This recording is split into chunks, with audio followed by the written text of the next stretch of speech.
Kalau disebut tentang perang, sudah tentunya kebiasaannya ia dikaitkan antara manusia.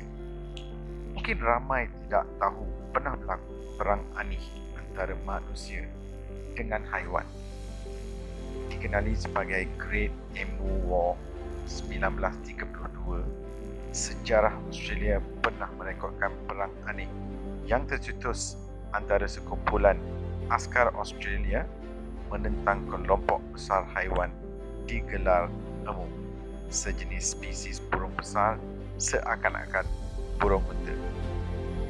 Perang ini berlaku sekitar tahun 1932. Ia antara perang unik tercatat dalam lipatan sejarah. Lebih menarik, perang ini direkodkan sebagai peperangan pertama yang menyaksikan kumpulan haiwan berjaya mengempaskan kumpulan tentera yang lengkap bersenjata moden. Kisahnya begini. Pada tahun 1932, kedatangan kelompok besar emu ke Champion, sebuah wilayah di barat Australia, telah menimbulkan huru-hara di kawasan tersebut. Jumlah haiwan itu terlalu banyak, malah dikatakan melebihi bilangan penduduk yang tinggal di kawasan tersebut. Mengikut sejarah, penghijraan emu ke kawasan tersebut berlaku setiap tahun. Ia menjadi lokasi tarikan haiwan itu untuk membiak. Sesetengah teori mengaitkan aktiviti pertanian di situ menarik perhatian spesies burung besar untuk mendapatkan makanan di situ. Percaya atau tidak, bilangan emu berkumpul di wilayah itu boleh mencecah sehingga 20,000 ekor. Situasi itu membuatkan para petani di situ tidak berpuas hati. Kebanyakan mereka menanam gandum dan kehadiran haiwan itu telah memusnahkan banyak hasil tanaman, menyebabkan para petani mengalami kerugian besar. Bertambah malang apabila pihak kerajaan tidak menyediakan sebarang subsidi seperti yang dijanjikan, ditambah dengan kejatuhan harga gandum. Haiwan tersebut pula terus bermaharajalela dengan mengusahakan tanaman penduduk di situ. Tak sanggup menanggung kerugian, sekumpulan petani yang juga bekas tentera kerajaan telah mengadakan satu perjumpaan bersama Menteri Pertahanan ketika itu, Sir George Peare. Mereka meminta campur tangan pihak tentera kerajaan bagi membantu mengusir haiwan tersebut. Bila menteri setuju, sekumpulan tentera yang lengkap bersenjata mesin gun dihantar ke kawasan itu. Pada 2 November 1932, bermula fasa pertama operasi mengusir emu di wilayah tersebut. Ketika operasi berlangsung, sebanyak 50 ekor haiwan berkenaan bakal ditembak dengan mesin gun.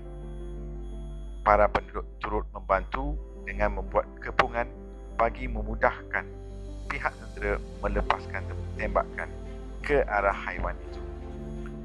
Malangnya, usaha tersebut tidak berhasil apabila haiwan berkenaan berpecah kepada kumpulan-kumpulan kecil.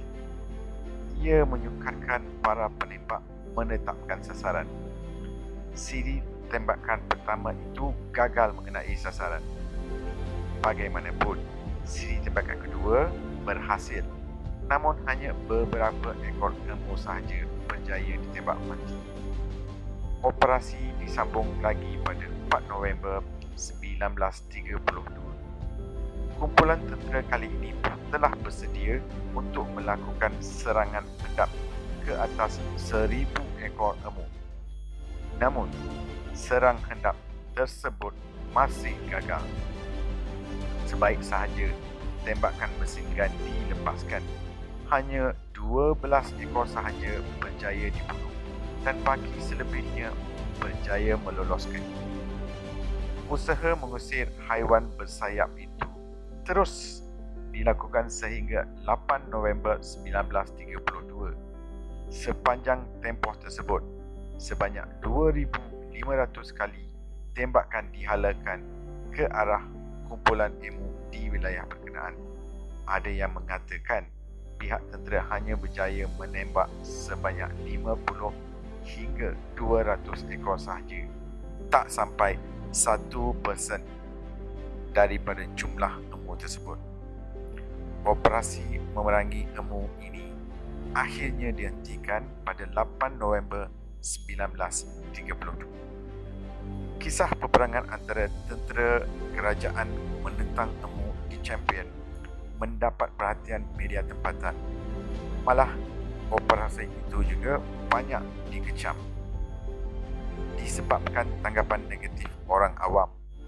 Pihak kerajaan akhirnya menghentikan operasi berkenaan. Bermakna, dalam bahasa mudahnya, emu menang peperangan dengan manusia.